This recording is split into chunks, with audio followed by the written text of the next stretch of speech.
Welcome to the Raised with Jesus podcast and your daily Lenten devotion for March 31st, 2019, looking at a portion from the Great Resurrection chapter, 1 Corinthians chapter 15, verses 13 through 15, and verse 20. If there is no resurrection from the dead, then not even Christ has been raised. And if Christ has not been raised, our preaching is useless, and so is your faith.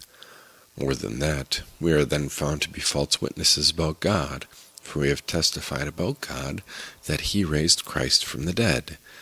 But Christ has indeed been raised from the dead. 1 Corinthians 15, verses 13 through 15, and verse 20. The family is flying across the country, and this is the first time in an airplane for the youngest. She is giddy with excitement, yet slightly unnerved at the prospect of leaving solid ground. Her mother corrals her into the window seat.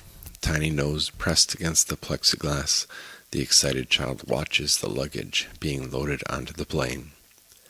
The loading crew drives away. The airliner backs away from the gate. Mother hands a stick of gum to her daughter. Soon the jet engines whine and roar. The wheels finally leave the ground. After a few painful moments adjusting to the cabin pressure, the mother wipes away tears from the girl's face. "Why don't you look out the windows now? What do you see?" Cotton candy, cumulus clouds, farmland that looks like a painting, minuscule cars, rivers winding and glistening in the sun. "Mom, everything looks so different. Everything's so small." The world hasn't changed. Cars were still the same size, but her 30,000-foot point of view changed everything. That's the journey God takes us on. Each time we see the empty tomb, hear the joyous song that Christ is risen, God gives us some perspective. God shows us how the reality of the resurrection changes the way we see life each day.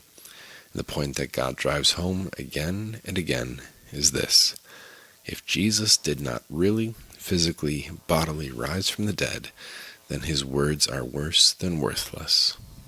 But Christ has indeed been raised from the dead.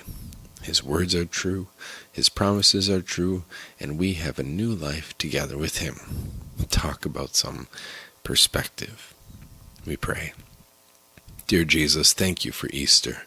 Thank you for rising from the dead and for proving that all you say is true and trustworthy.